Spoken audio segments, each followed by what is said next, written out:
For some reason, folks on the right have extremely short memories when it comes to acts of right-wing political violence. Jim David Adkison, author of a manifesto urging violent war against liberals, opens fire inside a Knoxville, Tennessee Unitarian church during the youth performance of a musical, killing 2 and wounding 7. He tells investigators that all liberals should be killed.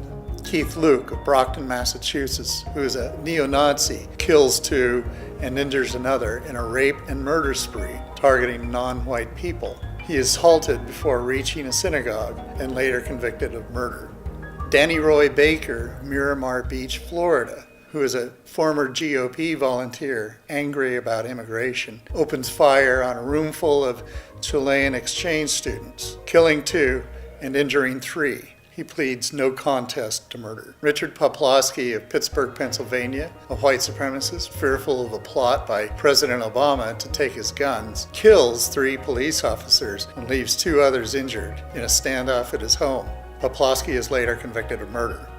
James von Brunn of Washington, D.C., a neo-Nazi, walks into the U.S. Holocaust Museum and opens fire, killing a black guard. He dies while awaiting trial on murder and hate crime charges.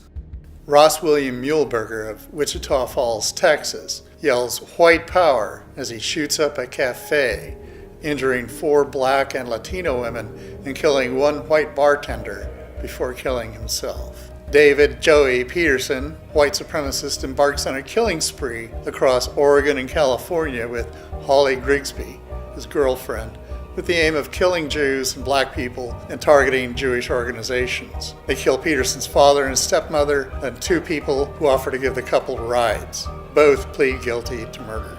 Wade Michael Page, Oak Creek, Wisconsin, a member of the neo-Nazi Hammerskin Nation, kills 6 and wounds 4 during a shooting rampage in a Sikh temple before killing himself.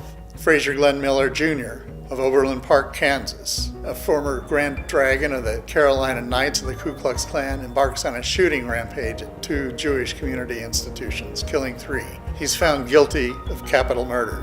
Elliot Rodger, the child of a Hollywood producer, goes on a killing rampage near the Cal Santa Barbara campus, targeting women after leaving a misogynist video explaining his actions. He kills 6 people and injures 14 before killing himself. Jared and Amanda Miller, married Patriot Movement sympathizers, go on a shooting rampage that kills 3 people, including 2 police officers. Dylan Roof, a white supremacist radicalized online, joins a Bible study at the Emmanuel AME Church, then opens fire, killing 9 and wounding another. He is convicted on 33 counts, including murder.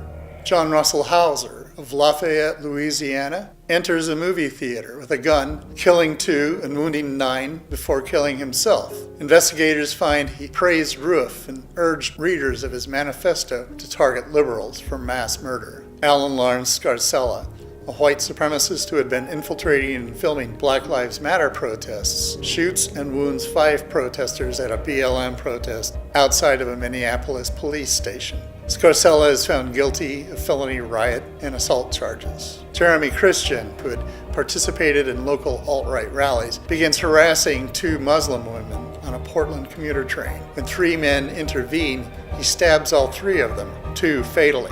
At his arraignment, he declares he is standing up for free speech. James Field Jr. spends the day at Charlottesville participating in the violent Unite the Right protests between white nationalists and counter-protesters, after which he drives a Dodge Challenger at high speed into a crowd of the latter, killing 32-year-old Heather Heyer and injuring 28 people. He later is convicted of first-degree murder. This list is, in fact, terribly incomplete. Between 2008 and 2016, a database I helped create found that right-wing extremists committed 115 acts of domestic terrorism, resulting in 79 deaths and over 100 injuries. And that's just in the United States. And moreover, since 2016, the rate of such terrorism has in fact increased, embodied by such cases as the Fields and Christian murders. Now, there are 3 incidents of left-wing violence that stand out in this regard. The first is Floyd Corkins' shooting of a guard at the Family Research Council in 2012. No one was killed, but 3 were injured.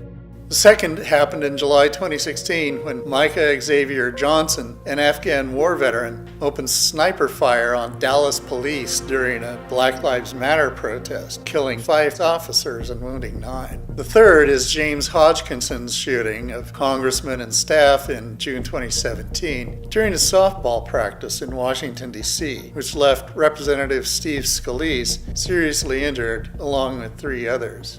These are the only 3 such incidents I can find involving lethal leftist violence on right-wing or other political targets. However, when it comes to a propensity for actual political violence directed at their opponents or at victims they have targeted for various reasons, there really is a huge difference. White power! You do not